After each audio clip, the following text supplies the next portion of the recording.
Bonjour à toutes et à tous, et merci de m'avoir tiré de la naphtaline parce que depuis le temps que j'étais dans mon sarcophage, je me trouvais un peu à l'étroit. Bon, alors on m'a demandé de rappeler comment l'animation était née ici, puisque je date, moi, des années 59 et suivantes. Alors, d'abord, rappeler que l'animation socioculturelle, telle qu'on l'a essayé de la pratiquer ici à l'époque, elle dérive tout droit des tentatives de l'éducation populaire. Tentatives ne voulant pas dire que ça a échoué, donc, bien sûr. Alors, maintenant, j'ai un autre problème, c'est que je cherche à ouvrir les yeux que j'aurai derrière la tête pour voir l'écran, mais ça ne marche pas. Donc, c'est bien ce que je disais, on n'a pas fini de rigoler. Voilà, alors mon entrée en matière, c'est de vous parler de l'Homo animatus, dont on voit les débuts et dont on se demande où il va finir. Depuis 1960, il évolue tous les jours et je m'en réjouis, bien sûr. Bien, les images qui vont suivre sont évidemment personnelles et servent à illustrer quelques concepts de base. Alors par exemple, quelles sont les qualités qu'on attendait d'un animateur à l'époque ? Eh bien, la curiosité, le dynamisme, la volonté inébranlable, c'est-à-dire qu'on ne cède jamais, et la malice, évidemment, ça va de soi, pour trouver des solutions quand on n'en a pas. Très rapidement, il a fallu regarder les grandes options de l'animation et se tourner vers la nature, l'industrie, les services, vous connaissez tout ça, les fameuses 3 subdivisions économiques. Et puis bien sûr, comme ça n'existait pas, il n'y avait pas de concept, il n'y avait pas de modèle, il a fallu aller chercher dans le vaste monde pour trouver des idées nouvelles. Et puis un jour, on a découvert que la motorisation, la communication, alors pour vous, évidemment, c'est monnaie courante, vous avez tous un smartphone dans la poche, vous allez sur Internet 10 fois par jour au minimum. Si vous y restez 1 heure chaque fois, ça va, il vous reste 2 heures pour dormir, non? Un peu plus? Un peu plus. Bien, mais à l'époque, il n'y avait rien de tout ça, et bien sûr, la seule façon de rencontrer les gens, c'était de les rapprocher. Alors, il y a eu plusieurs phases dans l'animation socioculturelle, et bien sûr, c'est pas ce que je voulais faire, mais c'est pas grave. Manque un rétroviseur ici, nous simplifierait l'existence. Bon. Alors, j'ai subdivisé l'histoire de l'animation socioculturelle dans ce canton en plusieurs phases. Alors, il y a eu une première phase que j'ai appelée l'époque culturelle, parce qu'il fallait bien mettre un nom dessus. C'est l'idée de découvrir que les jeunes représentaient une force, mais qu'ils ne le savaient pas. À l'époque, il faut bien vous remettre dans le bain, hein, on est 56 ans avant aujourd'hui. Il y en a beaucoup qui n'étaient pas nés. À cette époque-là, la seule chose que le jeune entendait, c'était « tais-toi, laisse parler les adultes ». C'est à peu près ça, quoi. Il n'y avait pas d'argent de poche, donc pas de puissance économique. Tout ça est venu progressivement à partir de ces années-là.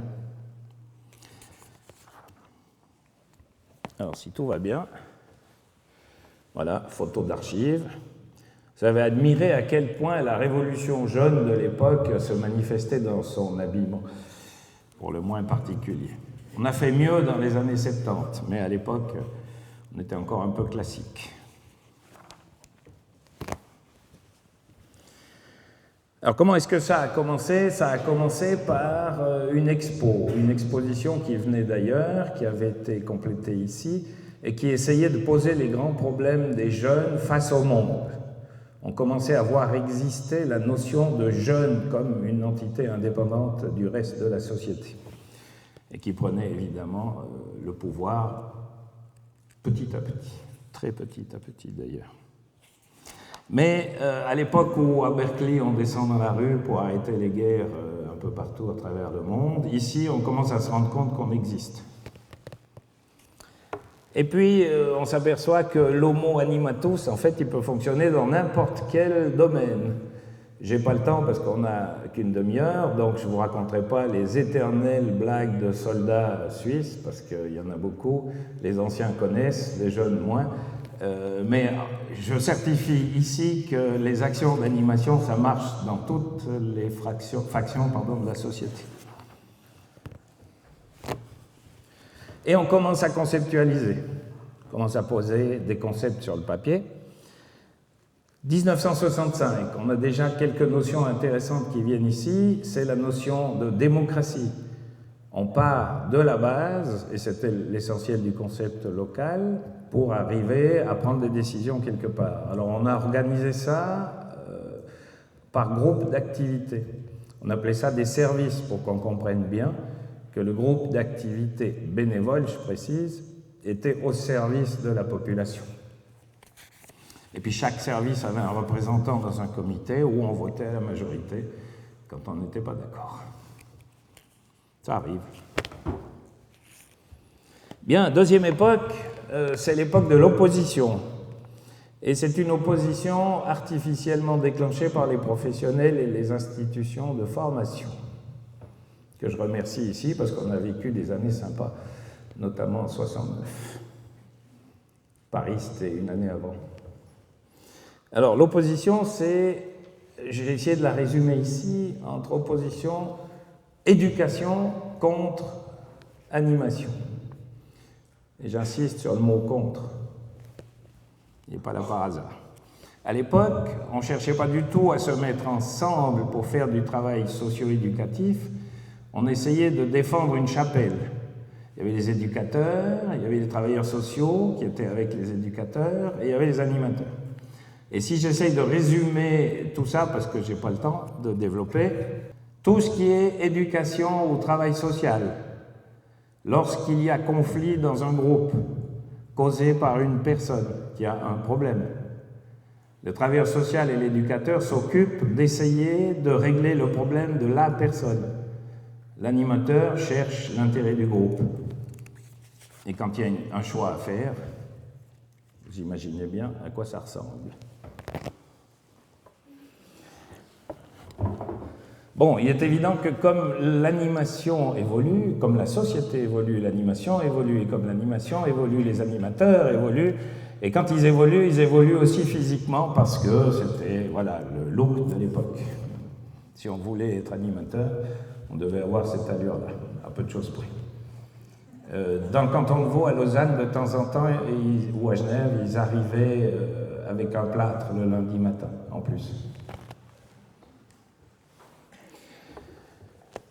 Bien, on finit par conceptualiser tout ça, et voici le résumé en un seul tableau. Bien sûr, je vais laisser tous ces documents à l'école ici, donc vous pourrez tranquillement les étudier plus tard si ça vous intéresse, ou vous les pliez en plusieurs épaisseurs et vous calez un pied de chaise avec, ça marche aussi. Alors le principe, c'est que la gauche du tableau, c'est les influences que nous recevons et qui font qu'on fonctionne différemment dans la société. Au milieu du tableau, alors c'est un milieu relatif parce que je n'ai pas pu équilibrer ça autrement, donc c'est un milieu légèrement à gauche, ne cherchez pas pourquoi, c'est les moi complexes. Chacun de nous est plusieurs, et ces plusieurs doivent déjà apprendre à vivre ensemble, c'est pas simple. Après, il faut vivre avec les autres, c'est encore moins simple. Et c'est la partie droite du tableau. C'est l'entrée en relation au niveau de la communication avec l'individu ou plusieurs individus ou énormément d'individus qu'on voit ou qu'on ne voit pas. Et l'animation socioculturelle telle qu'on l'a conçue à l'époque se trouve située entre l'individu et le groupe. Et ça explique le conflit d'opposition dont on parlait tout à l'heure. Alors la musique est omniprésente, pas nécessairement dans tous les centres, pas nécessairement partout, mais évidemment, quand on est passionné, l'animateur apporte une partie de sa passion dans les activités d'animation. Pour moi, c'était la musique, bien sûr. On arrive à une phase plus concrète, plus difficile à vivre, l'époque que j'ai qualifiée de politique. Ici, c'est le moment où on essaye de quitter les conflits. Conflit énorme avec l'autorité établie, puisque la société pratique l'homéostasie à haute dose, c'est-à-dire la résistance au changement. Et les jeunes, évidemment, apportaient une autre façon de voir le monde, et les adultes en place étaient un tantinet ébranlés sur leur fondation.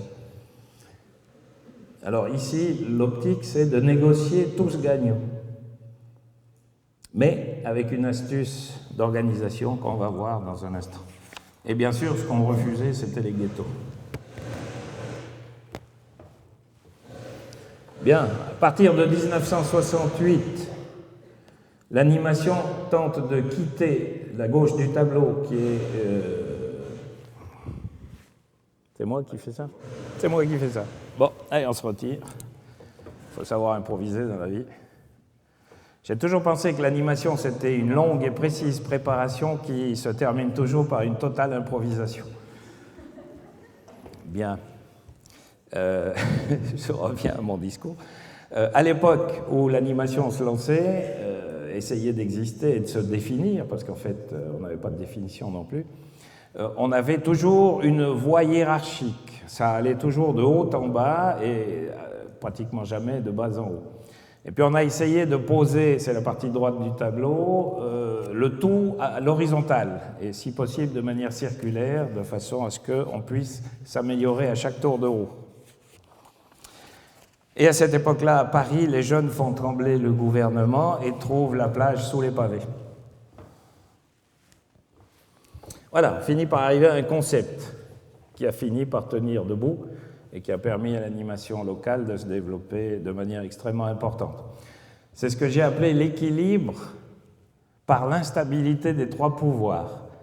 L'organisation était la suivante, on avait trois groupes de puissance, si vous voulez, c'est les trois cercles orange que vous voyez sur l'écran, et l'idée c'est d'observer une famille de trois enfants.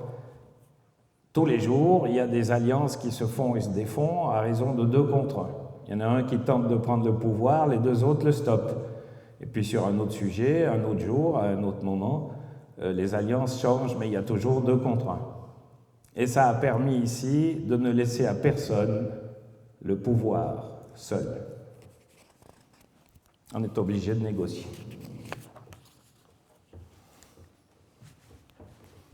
Bien, on passe à l'époque conceptuelle. Maintenant, on s'est organisé, on a le droit d'exister, on est reconnu enfin comme interlocuteur valable par les autorités, et on passe des contrats moraux pour que le centre de loisirs et culture, on est encore en intramuros à cette époque-là, soit un véritable asile.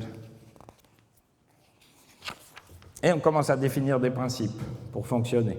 Alors ici, les 5 étapes qu'on a connues sous mon existence professionnelle, on va dire, c'était intramuros. On a commencé par animer un local, puis 2, puis 3, puis 4, puis etc. Ensuite, on est sorti extramuros, ça vous connaissez bien aujourd'hui, beaucoup mieux que moi d'ailleurs. 3e étape, institutionnalisation, c'est-à-dire qu'on s'est mis à faire de l'animation, notamment dans l'Institut Notre-Dame de Lourdes, qui s'occupe de jeunes handicapés, souffrant d'un handicap, pardon. 4e étape, l'animation communautaire. On sort et on va dans le restant du district, et puis même plus loin, jusqu'à l'étranger. Et la 5e étape, vous la connaissez, c'est Canal 9. C'est l'étape télévisuelle. À l'époque, je le précise, aujourd'hui, ça ne fonctionne plus tout à fait de la même façon. No comment. Alors, l'animateur a toujours eu un choix dans l'époque historique. Est-ce qu'on développe nos activités contre le pouvoir établi ou est-ce qu'on les développe avec le pouvoir établi? Autrement dit, est-ce qu'on va vers une animation révolution ou vers une animation évolution? C'est un choix que chacun de nous avait à faire et bien sûr, les deux sont respectables. Mais je pense que l'évolution est efficace, l'autre pas trop. C'est un avis personnel que vous n'êtes pas obligé de partager, bien sûr. Alors, la démarche d'animation qu'on a retenue à l'époque pour aller de bas en haut, c'est en gros écouter, rechercher les besoins réels, inventorier les besoins subsistants et les moyens dont on dispose, informer en retour, parce que le problème de la première étape, c'est qu'on le fait toujours par petits sous-groupes ou par personnes isolées. Et il est important que l'ensemble de la communauté ait conscience des besoins des autres. Sinon, on ne peut pas négocier, bien sûr. Et puis ensuite, on dialogue, on essaye de faciliter le choix des solutions. Et on essaye d'éviter ça.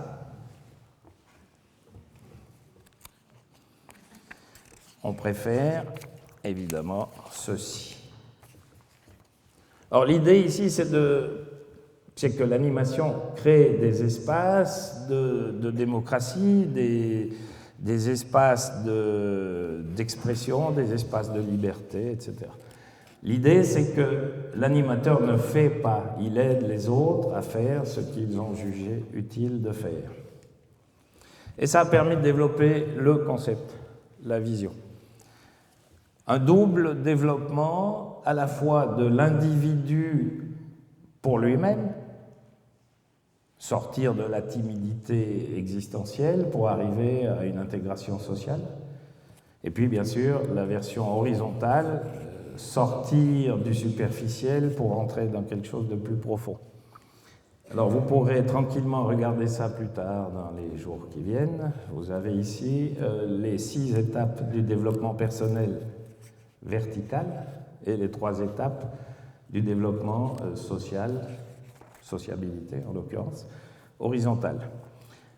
Comme ce n'est pas facile à comprendre, je vous ai mis une guide d'explication pour les 2 étapes difficiles, verticalement et horizontalement. C'est les moments où on a de la peine à passer d'une étape à l'autre. Et puis je vous ai mis un exemple pour vous montrer que ça s'applique dans n'importe quel domaine. Ici, il est appliqué dans le domaine du tourisme, au niveau d'une croisière. C'est un exemple. Il y a des milliers d'autres possibles.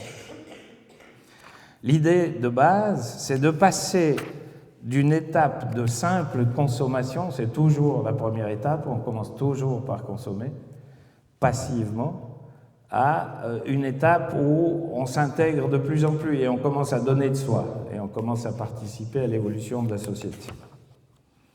Alors là, je me suis perdu dans mes petits papiers, c'est pas grave, on va les retrouver. Voilà.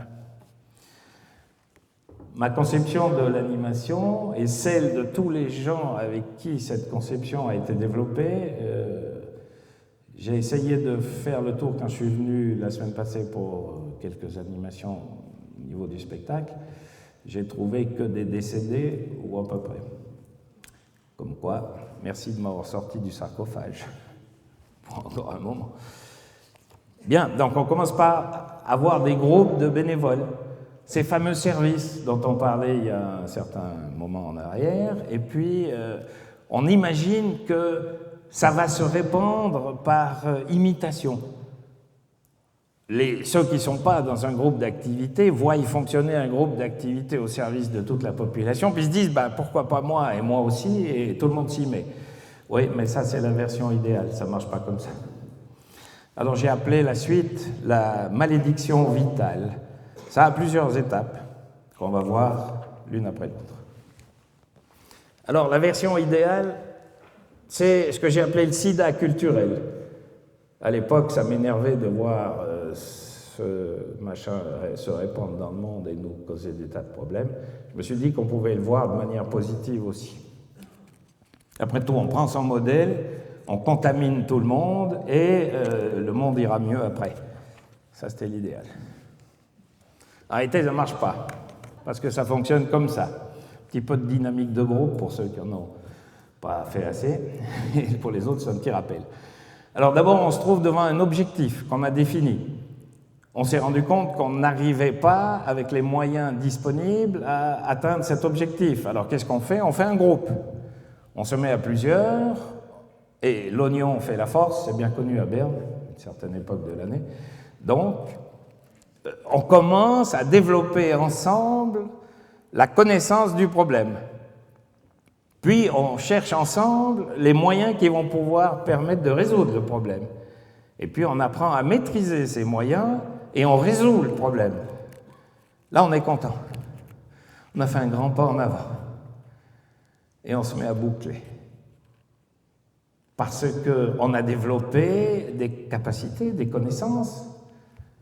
Et on n'a plus envie que ceux qui n'ont pas fait le travail, qui n'ont pas sué pour développer ces compétences, on n'a pas envie qu'ils les reçoivent gratis. Donc, le groupe se referme sur lui-même et rejette les nouveaux venus. Et c'est là que l'animateur va devoir intervenir.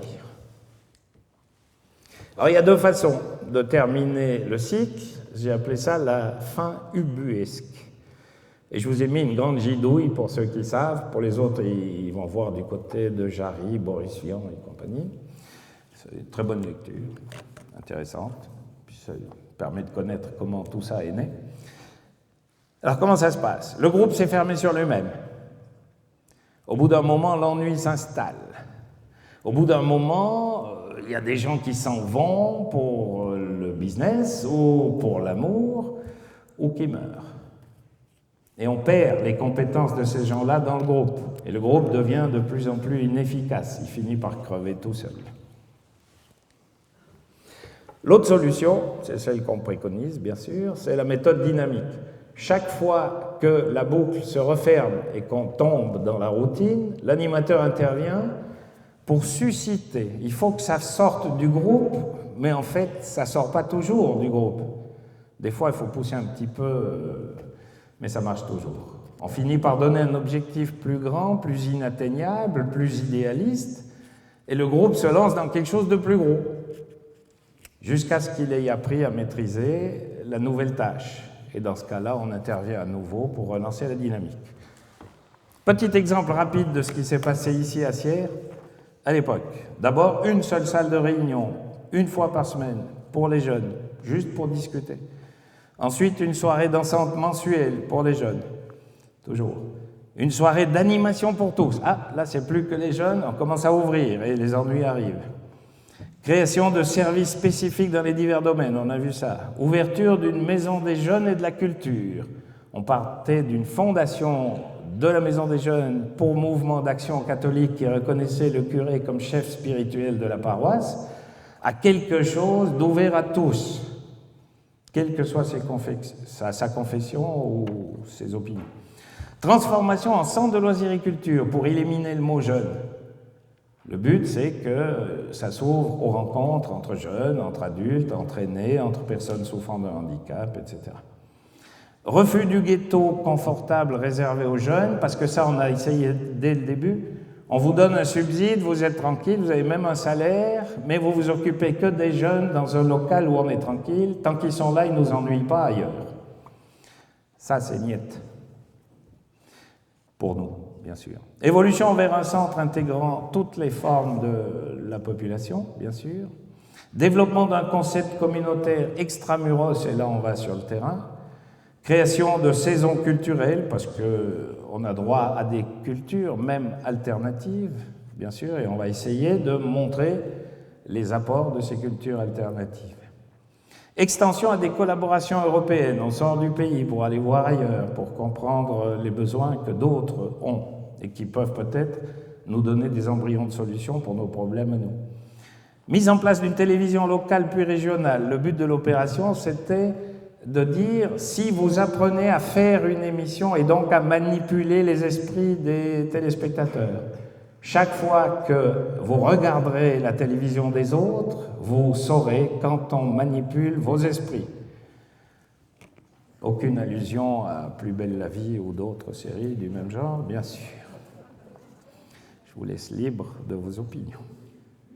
Exportation des concepts à l'échelle internationale, européenne, mondiale, après coup.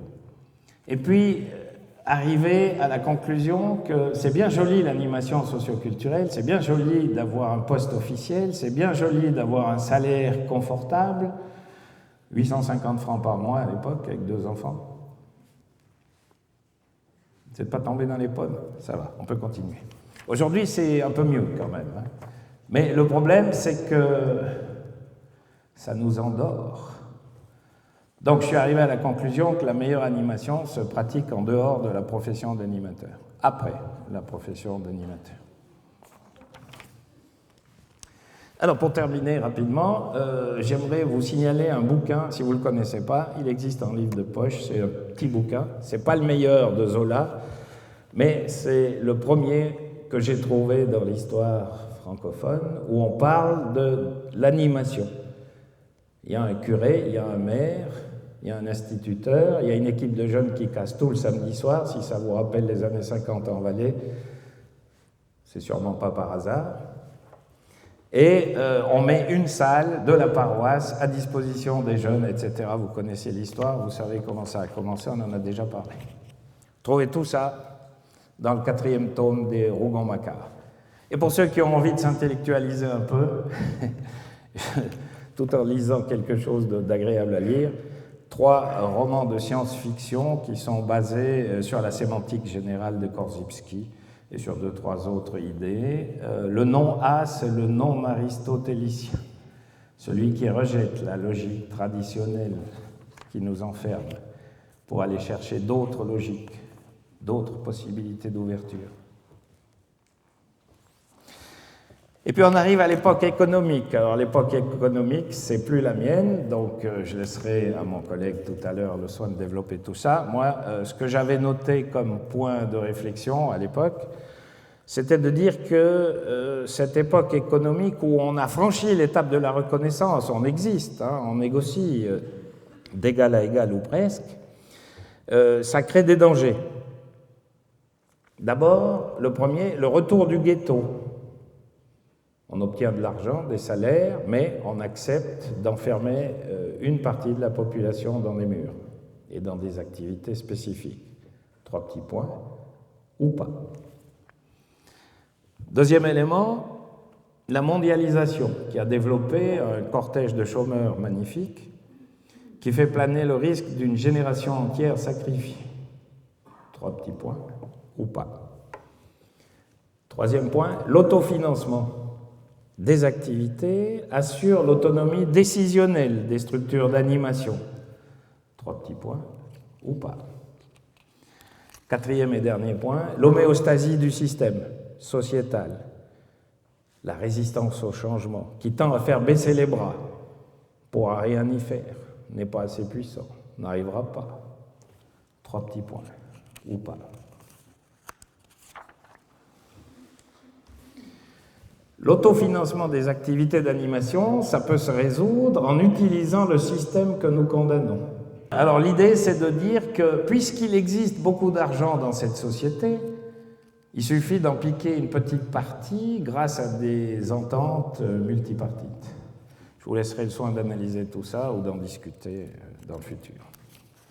3 petits points, ou pas. Puis il faut bien finir, parce qu'il y a mon collègue qui s'impatiente là-bas, je vais lui rendre le micro dans 2 secondes. Après l'animation, eh bien, on peut toujours faire de l'animation. Maintenant, j'anime des bars à vin, des bars à bière, des fêtes de la musique et autres plaisanteries du même genre. Et bien sûr, l'époque moderne, c'est pour Gabriel Bander, à qui je cède la parole maintenant. Merci de votre attention. Si vous avez des questions, je suis là.